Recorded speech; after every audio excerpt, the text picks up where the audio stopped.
Ladies and gentlemen, welcome. This is your host, Joey Neb, live here on the Three Times N News Network, and we are ready to show more updated news and information here on the network about the war in Ukraine, weather, and along on top of that, we're going to also show some cool videos as well along um, along what's going on the battlefield.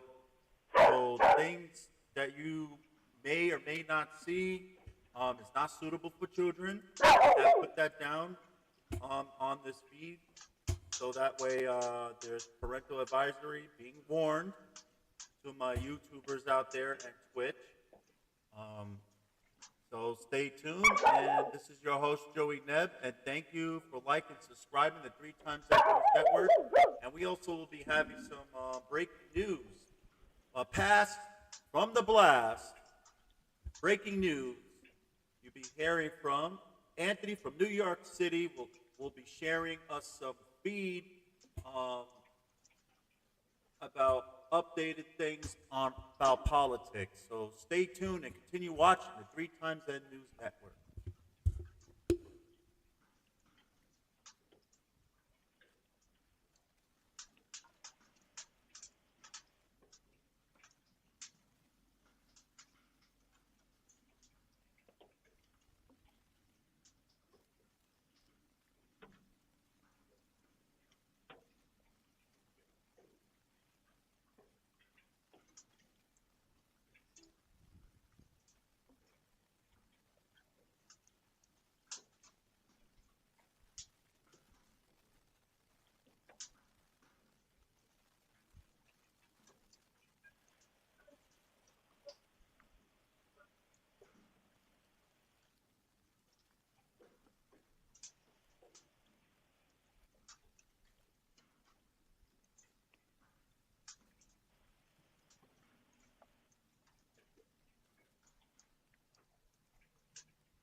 Okay, ladies and gentlemen, stay tuned. We have a news break going on right now. It just came in from Anthony from New York on on my phone. He's texted me right now. He had to share this related information. Um, so bear with me. I'm going to pull that feed up right now live here on the Three Times That News Network.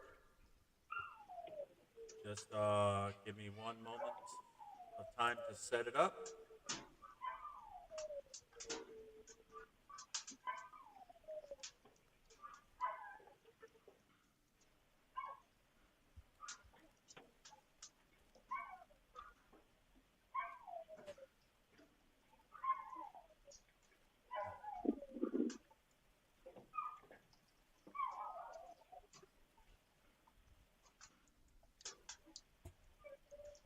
So, ladies and gentlemen, welcome to the Three Times That News Network. As I am setting up the the text messaging here from Anthony, live from New York. Um, and we're going to be playing this. He has some things he wanted to mention for people here that need to know what's going on. Behind the scenes of this war, behind the scenes of the politics here in the United States, also behind the scenes out of a lot of things that we have mentioned and talked to for the past year, along with we sometimes have Steve from San Fran on this feed. He lives out in San Francisco. He recently moved to San Diego, so we should just say Steve from San Diego, but he's labeled as Steve from San Fran. So let's now focus on what Anthony's information that he's bringing in, and we want to thank Anthony. Let's all thank Anthony at this time for this information. Stay strong, Anthony, and we thank you for this. And if you're watching Three Times That News Network, make sure you subscribe and click like, people. We also thank you as well. And let's move forward.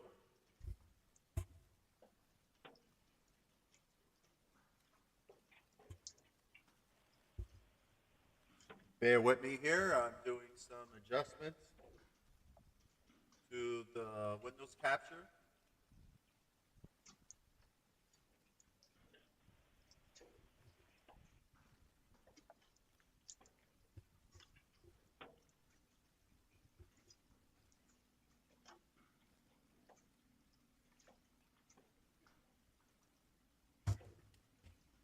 So, ladies and gentlemen, if any of you want to send me pictures or anything, um, feel free. I will be glad to use them on my thumbnail for my live stream. You're more than welcome to do that as well. You can also contact me. I have an email as well. Everything is posted. You can contact me on Twitter and Facebook. You contact me so that way. That's my email is Joe A Jr. 0219 at gmail.com. Just put in the topic that you're a subscriber and you wanted to share information. You're more than free will to do so. If you have any questions, you can contact me that way as well, and I'll be glad to answer them when we're not streaming live. Our living stream will be Saturday and Sundays. We're aiming for 6 p.m., but you will stay tuned to YouTube and keep a close eye on YouTube, is because we will have advanced scheduling for the next live and upcoming show. Once again, thank you for watching the 3 Times That News Network. Here we're going to pull up that feed from the text messaging with Anthony from New York. So here we go. Let's make this a little bit bigger so the world can see it much easier.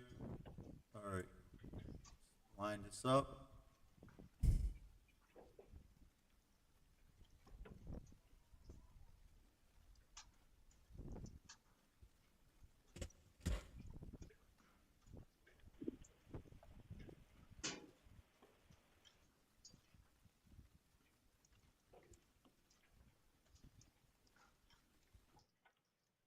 Okay, ladies and gentlemen, what we have here, like I was mentioning before, this is Anthony from New York. So we can stretch this. All right. This was a Twitter feed, came from Cat Turd 2. What a heck of a name. But anyway, you can read that on their Twitter. It says, "We now live in a country where most of the Republicans and Democrats in Washington, D.C. care more about Ukraine than the USA. These are out of touch neocon warmongers and have no idea how pissed off the American people are over their Ukraine first and America last bullshit." Excuse my language on that. Ladies and gentlemen, this is a straight source from Cat Turd 2. It's all right, Cat Turd 2. We understand your pain and what you're feeling through. Your host here live, Joey Neb live here from New Hampshire. My opinion on this is that I could totally understand how you feel. As a Republican myself, I just a conservative Republican. Let's just put it down to this facts here that what's going on in Ukraine shouldn't be happening. Unfortunately, I have to say this is Biden's fault. This is Biden's fault. He is allowing this to happen to our country here in the United States.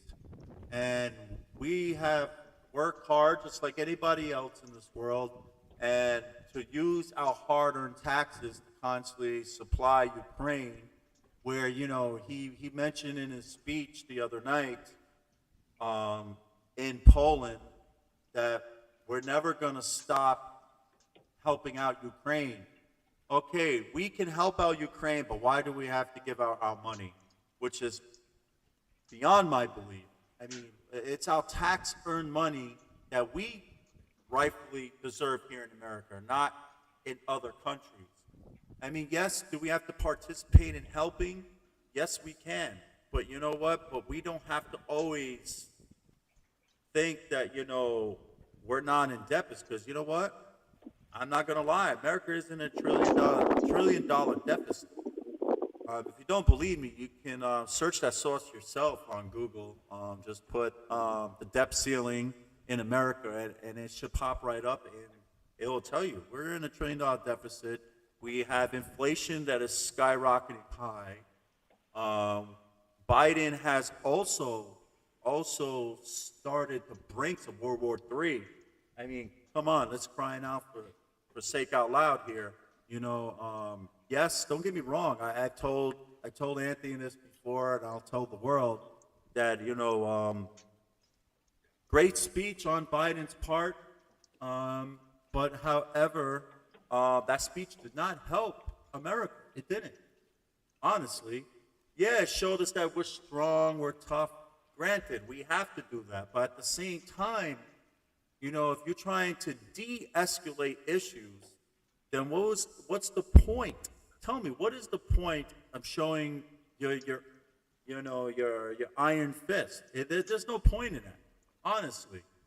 The point is try to prevent the war from escalating. Instead, he is extending the war to his gain. And for that reasoning, and for that, what I just said, clearly tells everyone that America is not being first. So you know what, Cat Turd, you're absolutely right in most of what you're saying in this message, and we thank you for your opinion. We all have opinions. This is my stream, so this is where my opinion stands on. And if you don't like my opinion, I'm sorry if I offended you, but you don't have to listen to it either. But anyway, moving forward,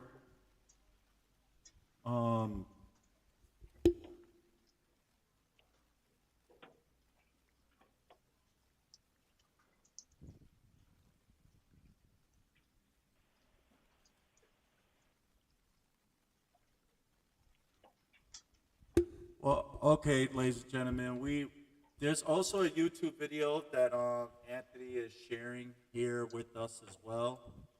So let's see if I can pull this YouTube video up.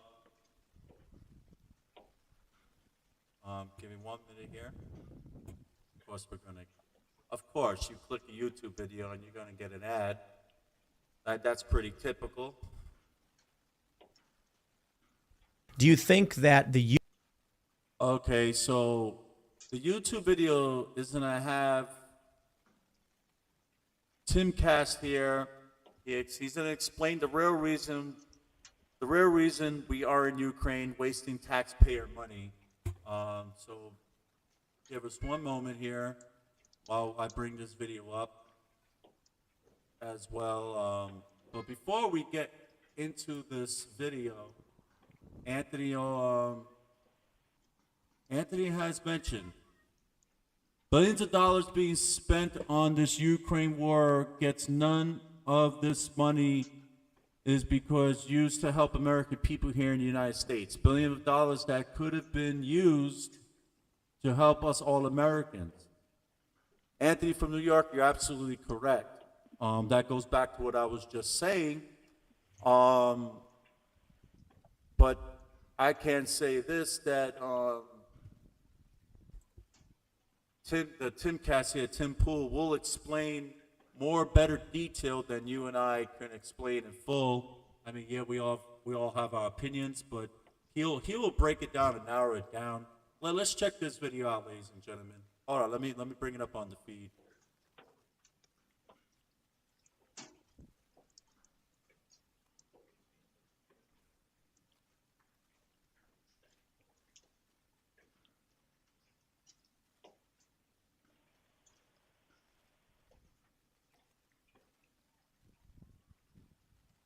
I'm having a filter issue. Give me 1 second while I correct this filter. All right. And YouTube, we are playing Tincast, so people like and subscribe. Tincast, He is a great performer to politics. He will bring it down to you like it was mathematics. So everyone, let's pay attention to what he has to say on the real reason why we're in Ukraine wasting taxpayers' money.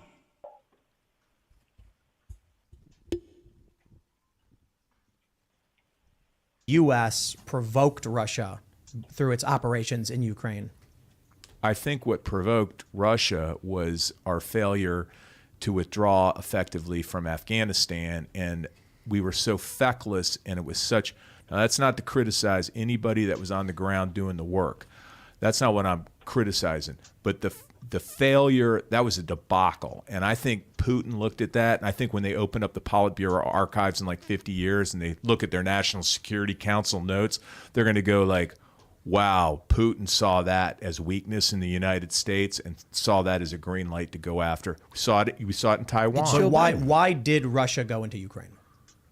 I have no idea. I think I know. I think they want Sevastopol as a trade port. When the Soviet Union broke up, they took it and they gave Black Sea access, like Mediterranean access to Ukraine. They wanted to keep Russia from becoming a global economic hegemon. But now he's trying to take Sevastopol on the freeways, East 97 and 105 that go down in there. I watched the morning shows, where they had all the retired generals. They had Barry McCaffrey and Admiral Stavridis and all these Joe, people. used to watch that all the time. Right, man. And you remember last year at this time, they're like, Kyiv will fall in 72 hours. Yep. And then, of course, today they're like, oh, the freedom fighters of Ukraine. The reason I bring this up is anybody that predicts what's going to happen over there, I have no confidence in. I agree. I think everything we've been told from everybody, is just been wrong about what the trajectory of the war is going to be. Do you think it would be I think Russia obviously has its interests with Ukraine. So it's not fair to completely blame the U.S. operations for provoking Russia. Russia wanted, like Ian was saying, Sevastopol, Crimea, Sure. Donbass region, regardless of what the U.S. was doing. What ultimately happens is, I think Vladimir Putin laments the fact that they lost Ukraine with the fall of the Soviet Union. They want access. They have operations in Crimea.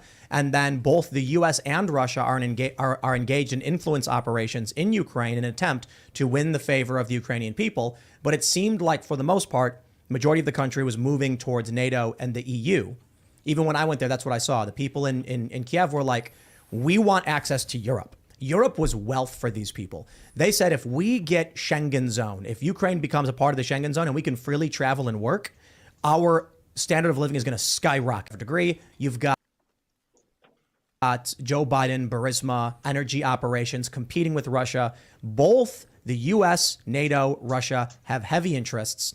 Russia moved in because the U.S. was winning the conflict. There was a Cold War with Ukraine before there was a hot war. Russia turned it hot because the U.S. was winning it. Well, they annexed Crimea, which was potentially could have went hot, but they didn't. They just let it happen, and then because of That's the the influence, line. The annexation of Crimea was the line between cold and hot. They brought in military into the region. There was not a lot of fighting, but they took that land. Then it went hot in the Donbass region. Donald Trump gets elected. Everything kind of simmers a little bit down. Do you think if we would have I'm going to pause right there for a minute.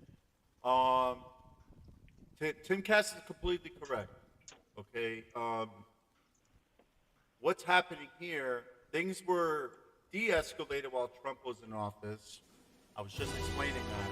Okay, what's that? That is not being played by me.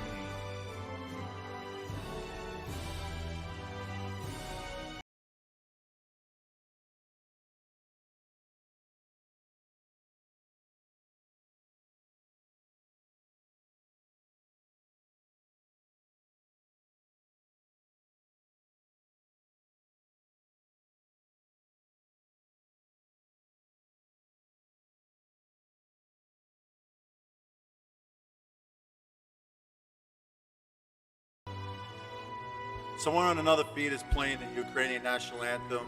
Things are going to be muted at this moment. Just let me fix this technical error. Thank you. Sorry, YouTube.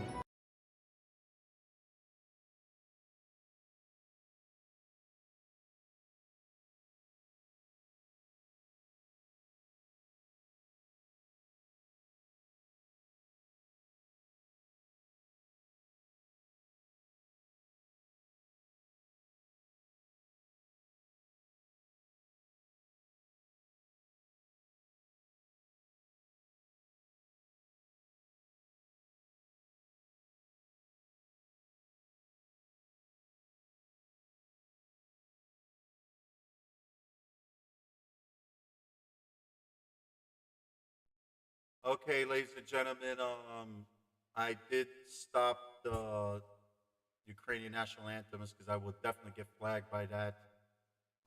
Got flagged too many times by YouTube, and I don't need another one.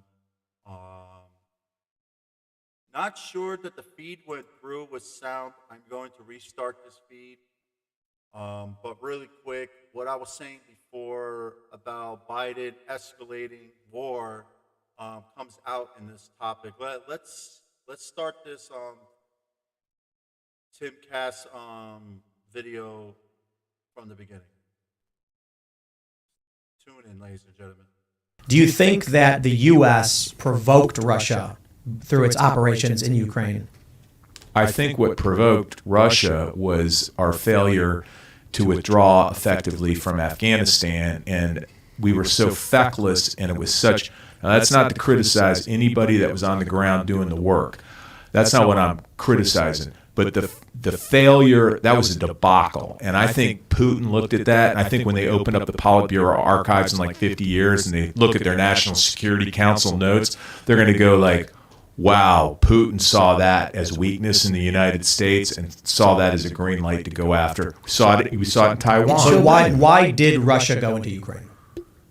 I have no idea. I think I know. I think they want Sevastopol as a trade port. When the Soviet Union broke up, they took it and they gave Black Sea access, like Mediterranean access to Ukraine. They wanted to keep Russia from becoming a global economic hegemon.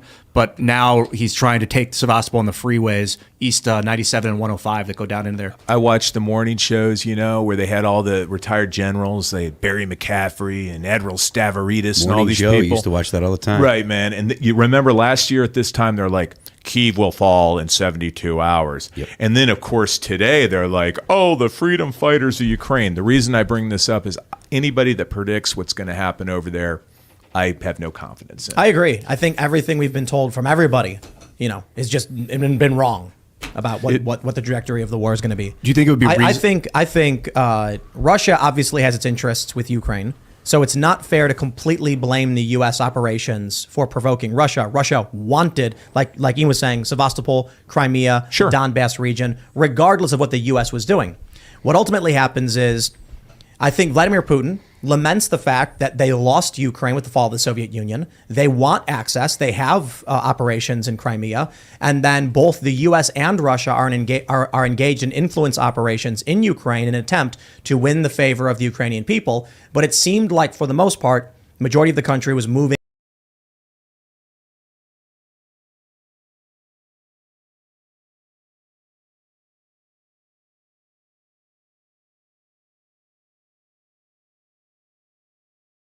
towards NATO and the EU. Even I'm going to pause it real quick right here, ladies and gentlemen, and then I'm going to replay it and pause again at 3:15 on the timestamp. Right now it's paused on 2:11 on the timestamp. However, Tim has a valuable point. Ladies and gentlemen, if you think about it strategically, America wants Ukraine and these other countries so that way Putin can't recreate the USSR, but also boils down to the lack of voting that goes on in America. So the more refugees, the more immigrants, the more people we get in the country, the more bigger, better vote is for the Democrats, not the Republicans, but for the Democrats. So this is why that's why our borders maintain so open with Biden, rather than seeing borders open with Trump, is because, one, Trump, for him, is America first. Things were calmed down when Trump was in office. Two, Biden, as you saw, we had a border crisis along with wasting all this taxpayers' money to Ukraine for this war. Yes, it's important to fight for sovereignty and freedom, but we do not have to fight by using the taxpayers' money. So this is why it's important for this video to watch. Let's move forward, ladies and gentlemen, and see what else is being said. Thank you for tuning into my opinion. when I went there, that's what I saw. The people in Kiev were like, we want access to Europe. Europe was wealth for these people. They said, if we get Schengen zone, if Ukraine becomes a part of the Schengen zone and we can freely travel and work, our standard of living is going to skyrocket. Our wealth will skyrocket. Russia's offer with the Federal Trade Union was not that appealing to them. Of course, you get the ousting of Yanukovych, U.S. involvement. Sorry, I had to pause it again, just so you know, right now in Kharkiv right now, there is a fire in the sky going on. Keep your eyes on 7. Keep your eyes on 7. We have a very big high alert tonight. It's been on for hours. Mamet from Ukraine in Kyiv has also mentioned on Twitter, which we'll get into, the air sirens that were taken off in Kyiv live feed, and we'll get back to that. And get back to that video as soon as this feed is over. So stay tuned. Sorry for the interruption.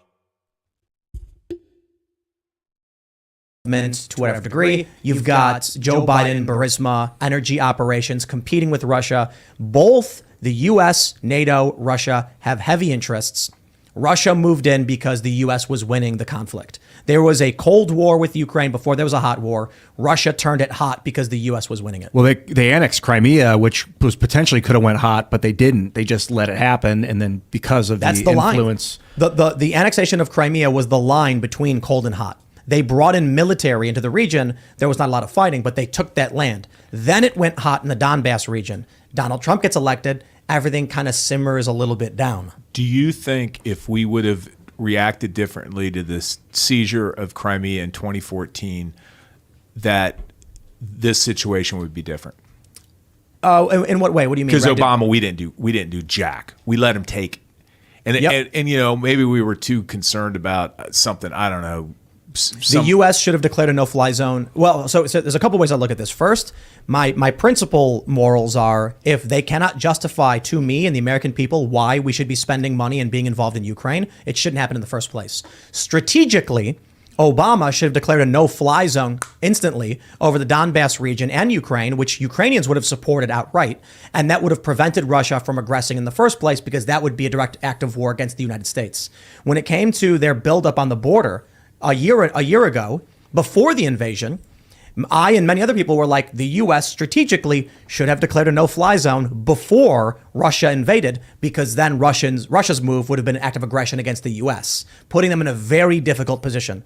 Instead, we have a Biden who sits on his hands and does nothing, and the military apparatus around him. Russia moves in, and now our hands are tied. Now we're sinking money into a toilet. And it's just, like you were saying, what, more money than Afghanistan? Yeah, so far. 20 years of Afghanistan, too. In 20 years of Vietnam, even. Crystal Ball was talking about this. It is a strategic nightmare. So this is a component of why I'm like, we should not be in this conflict. We should have nothing to do with it. We have, Ian, we surrender Afghanistan. It's a disaster. You mentioned, Putin sees this and he's like, wow, now's my opportunity. It has been just, look, man, you know, everybody knows I've been playing poker recently. You get a bad hand, you fold. If you don't, and the most important lesson you can learn is if you're the 8th best player in the world and you're at a table with the 7 other best players in the world, you're the sucker, get out. The U.S. should have seen everything that was going on and been like, you know, we're really bad at this and we're going to lose. Cut your losses, leave. We shouldn't be involved. Chris, I want to ask you about, so I understand that the arguments that people make for helping out in Ukraine, frequently there's something along the lines of, well, you know, if you don't stop Putin, he's going to keep going and he's going to try to bring back the Soviet Union, et cetera. And those arguments to me are not compelling at all.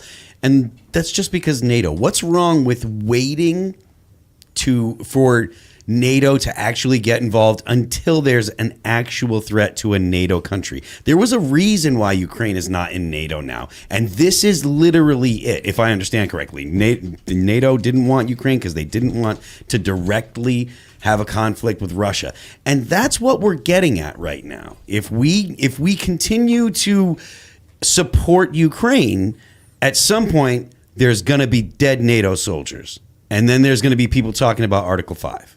And I don't see the off-ramp at all right now. I don't see how we avoid that, because we keep committing to indefinite support until until Russia's beaten, and the realistic perspective is Russia is only going to be beaten if they choose to be, because they do have nuclear weapons. So I don't see where the off ramp is with us supporting Ukraine the way that we are. What are your thoughts on that? Hey, NATO, President Trump is right. What, can't freeload anymore. Good on NATO. Good on NATO for all those years after World War II where we bankrolled their security. Cold War's been over, what, 30 years? Some say it never ended, just switched to China. Yeah. Oh, yeah, good point. Oh, that's a good one. Oh, we could go someplace on that one. Yep. Talking about the military-industrial complex. So the Poles, when I went over there, I was over there 6, 8 weeks after the war started. The Poles went to this university, right, and gave a lecture to some international affairs class. It was interesting.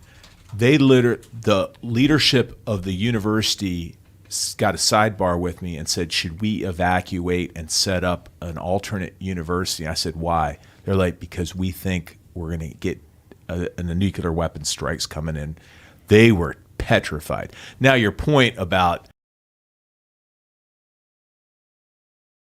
All right, ladies and gentlemen, I'm going to pause it right here. You hear what's being said, right? State your opinions and comments in the chat room. Feel free. The viewers that are watching here, thanks for tuning in with the 3 Times That News Network. We currently have live cams going on as well. But you're listening to what this gentleman is saying.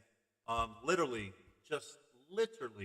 okay, Trump would definitely, and it's a proven fact, again, he's been speaking nothing but the truth to people, and everyone is keep knocking him down like he's this bad person, he's this, he's that, he's this and that.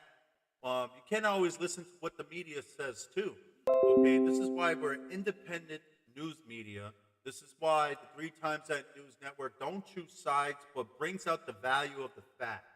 And here is the facts. Like this gentleman was saying before, when Obama was in office, we did nothing for America. Even Tim was explaining. We could have prevented the extension of Russia coming into Crimea by having a no-fly zone. 100% true facts right there. If that was done, boom, things would have been fine. And then all of a sudden, Trump comes into office. Things were starting to really calm down, tighten up. Everything was about America first. And then after that, boom, we get a nothing Biden. I mean, it's quite obvious. 8 years with Obama, what did Joe Biden really do as vice president? So that really affects him as being the president. And, what's going on here is that this whole entire war, even going back into the Vietnam, going back into other wars we've been in, including this one, it was our tax money getting thrown out there and just thrown into a big toilet. You might as well just throw the money in there and flush the toilet and just hear it. Just hear the water just go down the tubes, because that's where our money's going. But let's continue listening to what they were saying as well. They have other facts. Thanks for tuning in here on the 3 Times News Network. Feel free to click like and subscribe, and I'll be pausing this video on and off, ladies and gentlemen, and describing my opinions of what they're talking about. All right, thank you.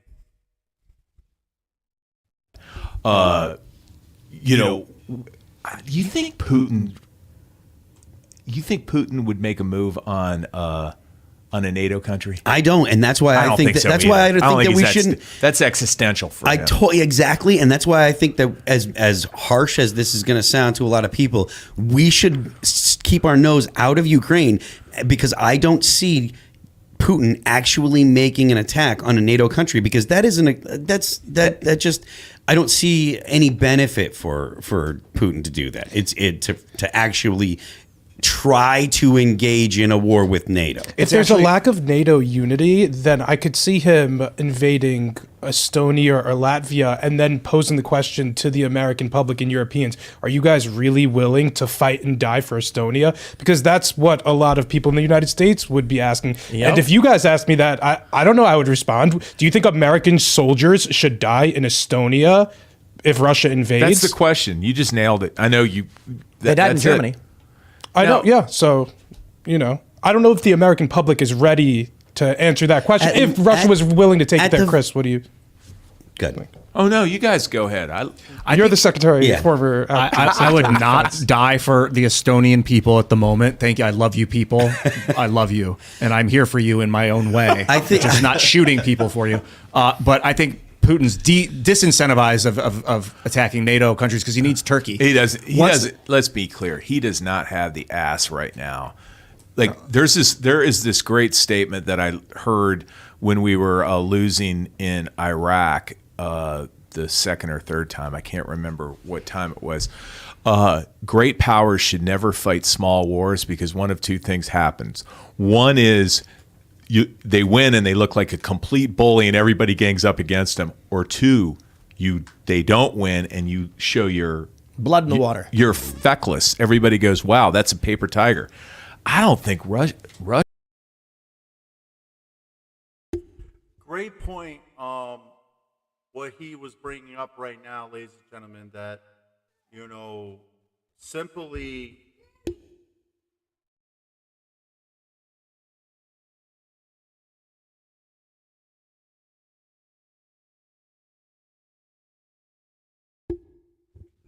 Great point that he was bringing up, ladies and gentlemen. Sorry, I had a little issue with my mic there.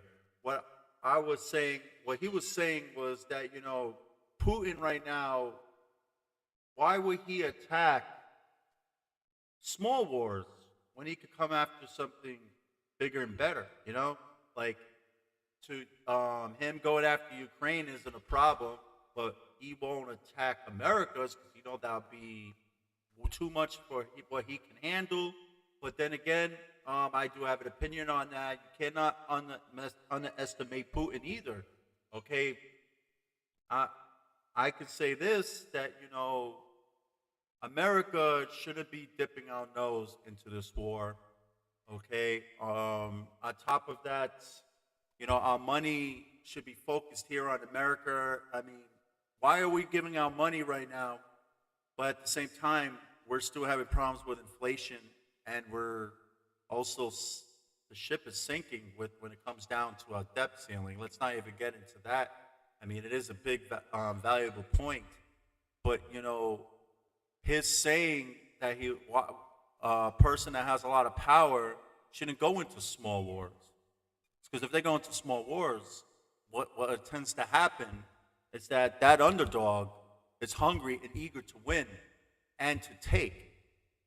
So look what's happening right now. This is Putin goes into the war, into Ukraine, thinking, oh, this is going to be a 3-day event. We're going to take over Ukraine in 3 days. Wrong answer. Now it's 365 plus days, and still he hasn't taken Ukraine over. Only the east side of Ukraine, but it's also our tax money. So it's really, America fighting Russia, not Ukraine fighting Russia. So stay tuned. Let's continue watching this excellent video. And once again, I want to thank Timcast for having this out there. I want to thank Anthony from New York for giving us this valuable information. People, if you want me to play anything that you like to be aired on the stream, feel free. Hit me up on Twitter. Hit me up on Facebook. You can hit me up through email. My email is joejr0219@gmail.com. Feel free to contact me. If I don't respond, I'll eventually will get to your emails or your text messages as soon as I can.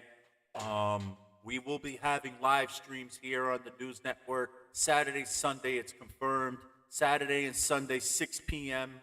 I will have that marked down on the calendar on the YouTube channel. We will also be having Twitter TV on Monday through Friday. Live stream cams. Our live feed will not on YouTube will not be airing at the same time with Twitch. So check us out. Again, Nebuchadnezzar News Network on Twitch. We're on Discord as well. I'll be posting things there. Also, do not forget, I will be having some valuable information too as well. If you want to order on Avon or Mary Kay, let me know. I can send you to the right representative that can help you with that order as well. Stay tuned, and I will have that up on my feed as soon as it comes in from the representative. Thank you, and continue watching the 3 Times N News Network.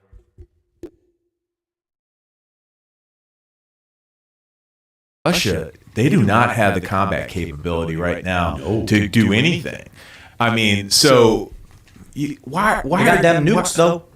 Oh, so right. So I'm all about strategic defense initiative. Star Wars. Like we were talking technology earlier, dude. I think we have the ability to put that. We were talking earlier about putting the bubble around.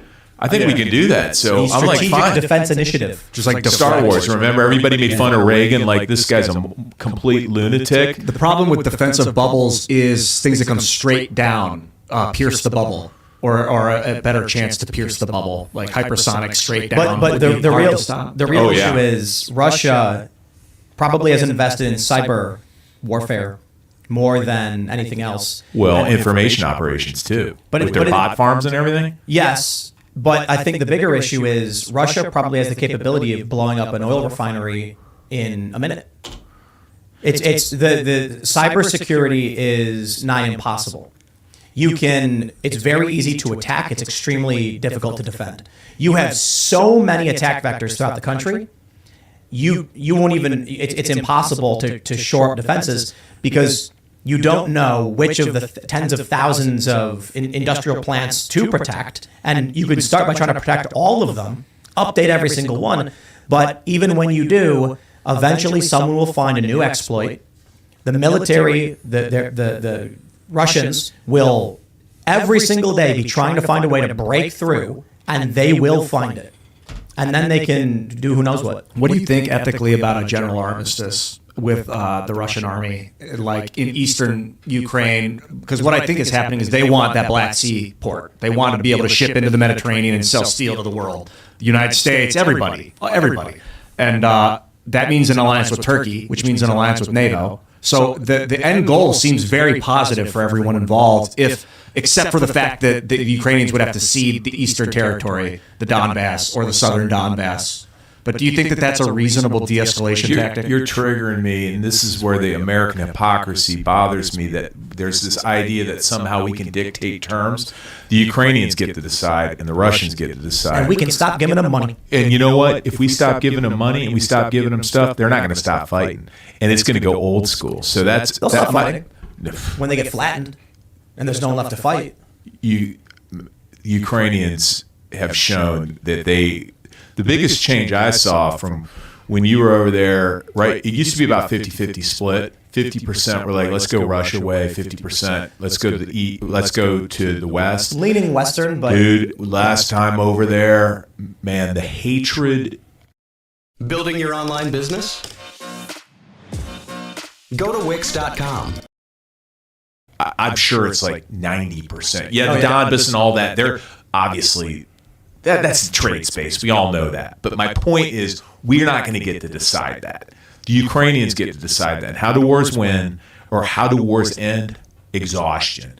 And those two countries don't seem to be exhausted yet. So yeah, but Ukraine is... Look, Russia's got its problems militaristically, but Ukraine's only able to do anything because of NATO support.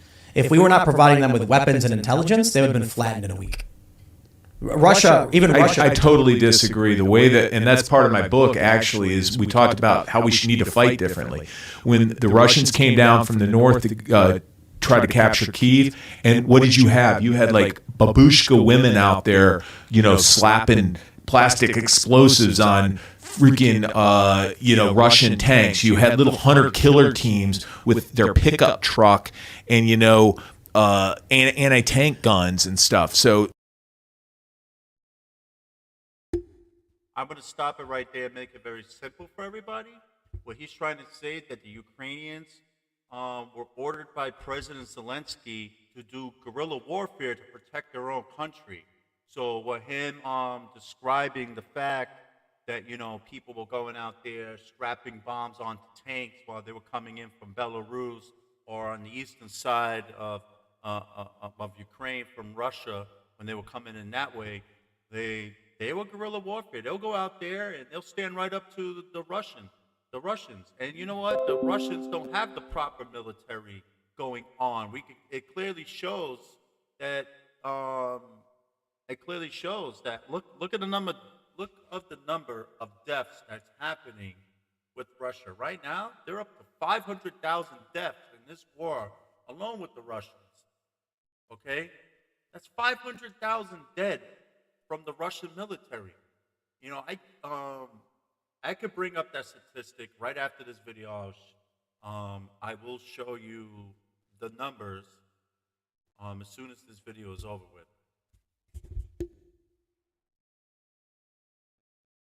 That's my point. Is they're absolutely capable of defending themselves. Even if we pulled everything out, it'd get a lot worse. Don't get me wrong. That's a great argument for us to pull everything out and back off and because if that's the case, then I see no reason for us to be wasting time. Why it's not?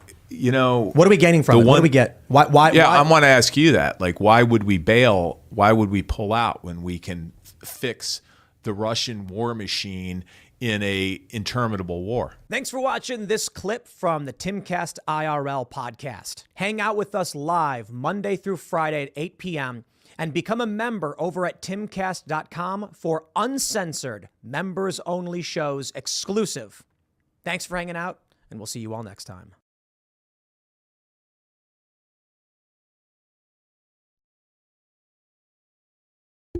There you go, ladies and gentlemen.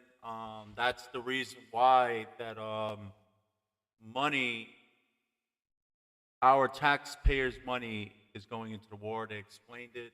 Thank you once again, Tim Cass, for this wonderful video. Thank you, Anthony from New York, for putting us on to this video. Right now, I'm going to show you the statistics,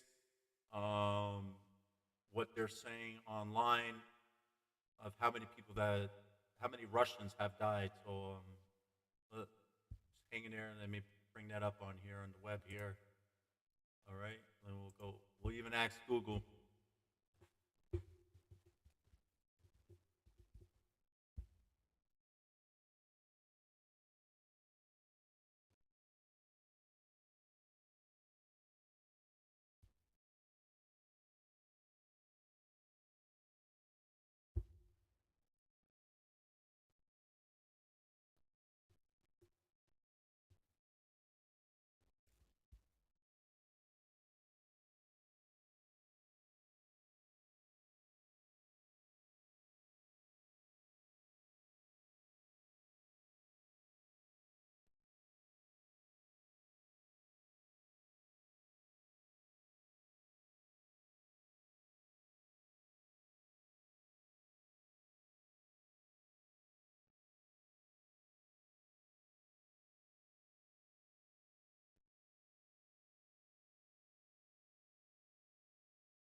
So you have it right here on Google, ladies and gentlemen. Tens of thousands dead in the first year of the Russian war. As many of 60,000 Russian soldiers have died. The UK Ministry of Defense said earlier this month, as fighting eastern Ukraine this month, Russian forces lost an average.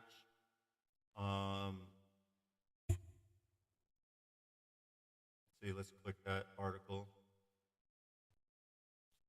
The source is from ABC News itself.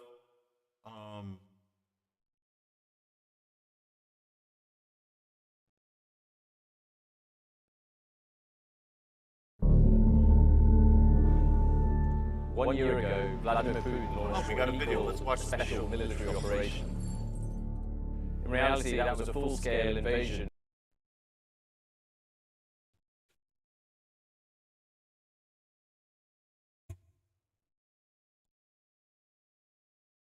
Ukraine. And this source comes from 1 year ago, ABC Vladimir News. Putin launched Thank what you, he called ABC. a special military operation. In reality, that was a full-scale invasion of Ukraine. The reason this next period is critical is that it will decide how long this war lasts. So how did we get here?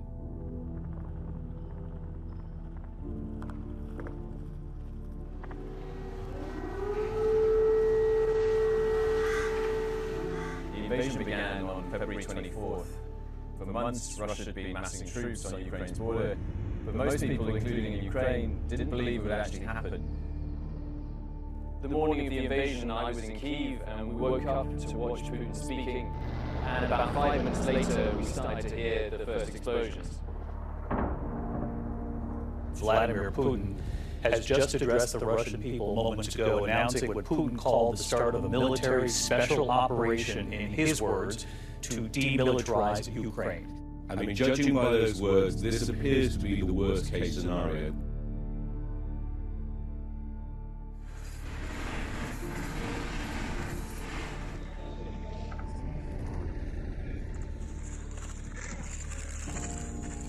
There was a real sense of shock and panic. Millions of Ukrainians fled west, pouring What into you're going to Europe. see here is sensitive to the viewer's eyes. If you don't like it, please stop watching. The first few weeks, Russia This is managed not to suitable seize for about a children. quarter of Thank you. Ukraine's territory. In the first days, it felt like the Russians were going to enter the city. They really reached the edge of Kyiv very quickly. The Russian plan was to topple Ukraine's government within days. But the Kremlin had hugely underestimated Ukraine's resistance.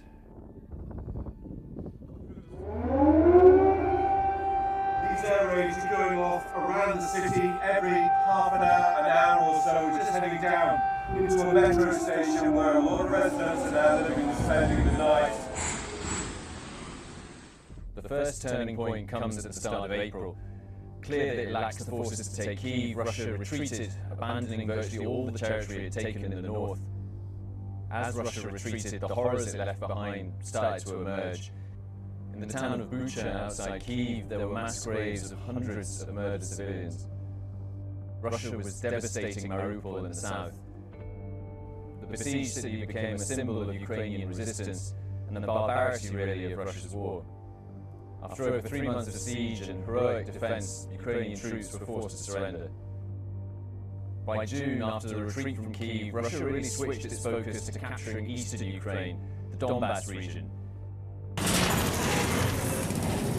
It becomes a grueling artillery war, with Russia using its massive advantage in firepower to grind forward. Ukraine was really battling to hold the line. In July, the US for the first time starts supplying Ukraine with HIMARS long-range missile launchers. These and other Western weapons help to begin to turn the tide. Russia, still pretending it's fighting a limited special operation, starts struggling with shortages of men and munitions, and Ukraine begins to take control of the war. In September, there comes a crucial turning point. Ukraine launched a spectacular counter-offensive in the northeast near Kharkiv. They collapsed Russia's lines and liberated thousands of square miles of territory. Most military analysts say this rout really puts an end to Russia's ability to truly go on the offensive. From this point, Russia is really fighting to just hold what it's already captured. Faced for the first time with the risk of full defeat, Putin declares a partial mobilization, calling up 300,000 men. Desperate to seal Russia's war gains, Putin declares the annexation of 4 Ukrainian regions: Zaporizhia, Luhansk, Donetsk, and Kherson. But Russia fully controls none of them, and within weeks it will lose the capital of one. In November, Ukraine liberates Kherson as Russian troops are forced to withdraw, losing the only regional capital it captured. By the fall, Russia switches strategy. It launches a massive campaign to destroy Ukraine's energy infrastructure, trying to freeze Ukrainians as winter approaches. The war becomes focused around the city of Bakhmut in eastern Ukraine. Russia is hurling thousands of troops into the battle. After staggering losses, Russia made its first gain in months, capturing the small town of Soledar in January. President Biden agrees to give US heavy tanks to Ukraine. Today, I'm announcing that the United States will be sending 31 Abrams tanks to Ukraine. Clearing the way for Germany and other European countries to do the same for the first time. It's another watershed moment in Western military support. Ukraine has liberated nearly 30,000 square miles of its territory since the invasion.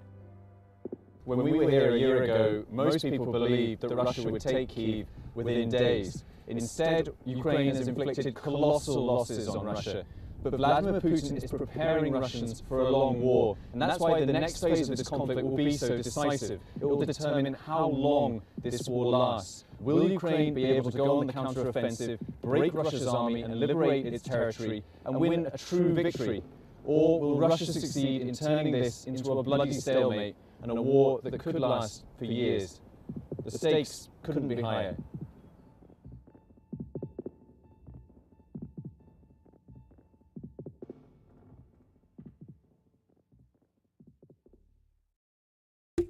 Okay, ladies and gentlemen, that was the end of the video.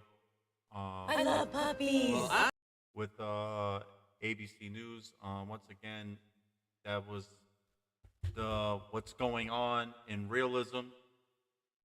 We went from taxpayers' money to the realism of what's going on. We saw plenty of pictures in this video. Now it's time to get into the military stuff. So bear with me. I'm gonna bring that stuff up right now. We're gonna actually go on the 3XN News Network Twitter feed. So stay tuned and pay attention. Thank you.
Okay, ladies and gentlemen, I'm going to play a video real quick. This is if you want to order any products, you can contact me through my email. Again, that's joejr0219@gmail.com. Check out the cool stuff here that we got going on.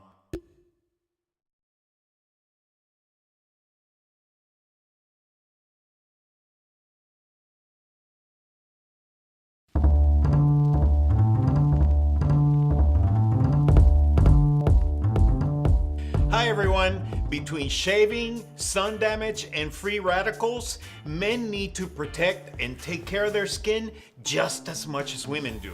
And having a solid routine means using products with the right benefits the right way, so you can have healthy looking skin. So I'm going to show you a simple men's skincare routine using MK Men Skincare. The first step is cleansing the face and neck. Now, some men may be tempted to skip this step because they don't wear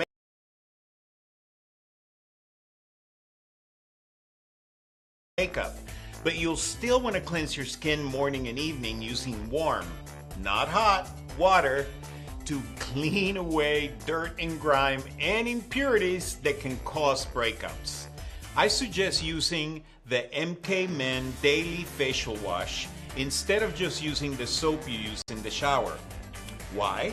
Because you need a cleanser that's made for the skin on your face and helps offset the harsh shaving and daily grime that your skin deals with.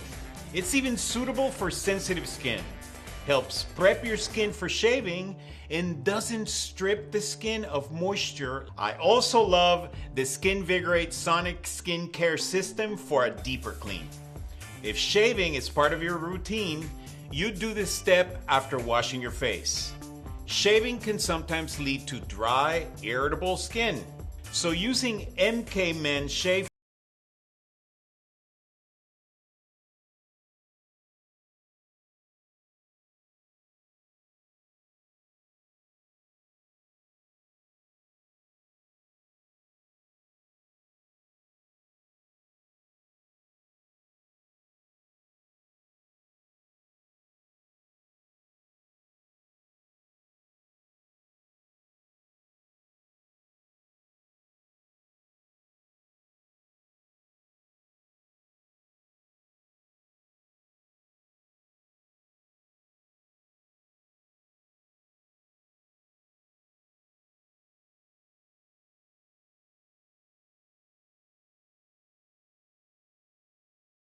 foam to protect against razor burn is the key.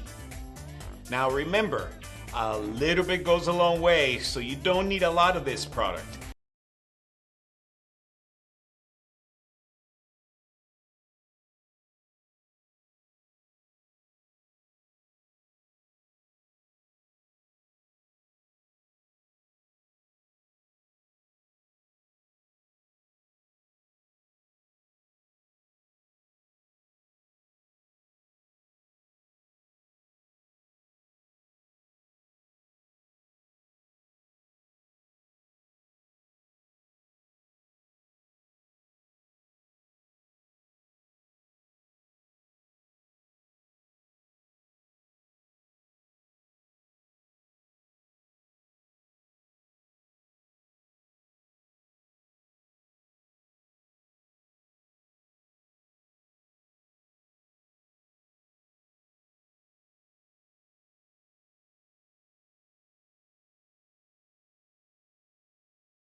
This rich shave foam has glycerin and lanolin, which helps soften the skin and beard for a very smooth and doesn't strip the skin of moisture. I also love the Skin Vigorate Sonic Skin Care System for a deeper clean.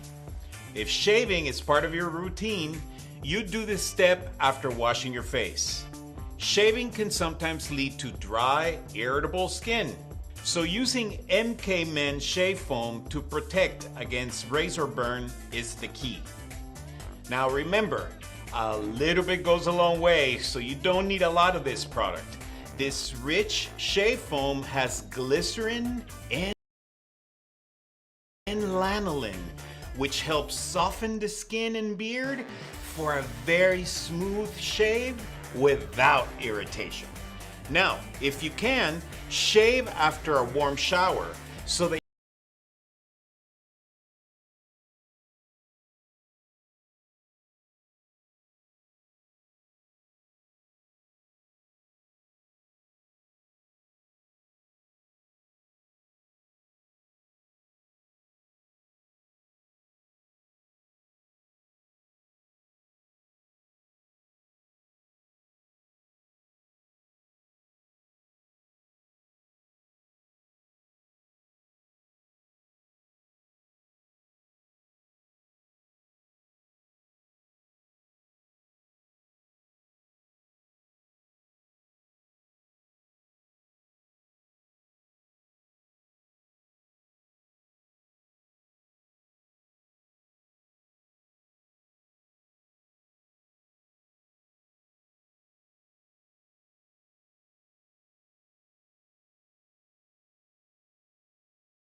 but your pores can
Today not 2022.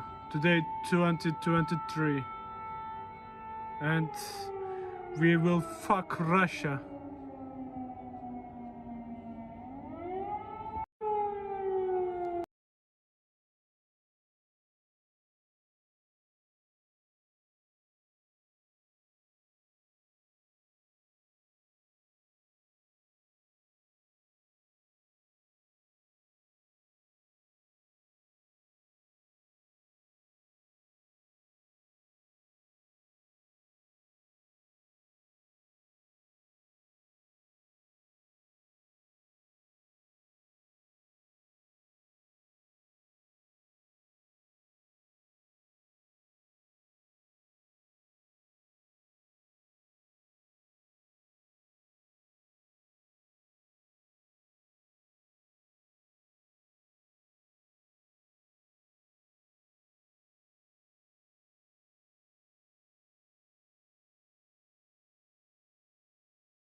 Hey, ladies and gentlemen, this is your host, Joey Neb from 3 Times That News Network. I want to thank Liveuamap for this awesome feed and coverage. He is in the front lines of Ukraine. Unfortunately, there's a lot more red on the Liveuamap. They believe today is the day that it marks the 1 year that they've been in war. The Ukrainians are fighting their heart out to keep freedom alive and liberation of freedom alive in Ukraine. So, Mamet, we want to say thank you. Anybody that wants to buy him a coffee, you get on his page, get him on Twitter. He'll direct you, or you can find his information online. Just look for right here, YORUKHUN. Hit him up on Twitter, and you can help him out if you like. You want to give some donations. Again, this is your host, Joey Neb. Thank you for watching the 3 Times That News Network. We are going to actually be leaving now. If there's anything you'd like to ask or have any opinions to, feel free to contact me. Contact me on Twitter. You contact me on Facebook. When we're live, you can ask me questions in the chat room. Those that know me or are listening and tuning in on this feed as well, you can always contact me. You know my phone number.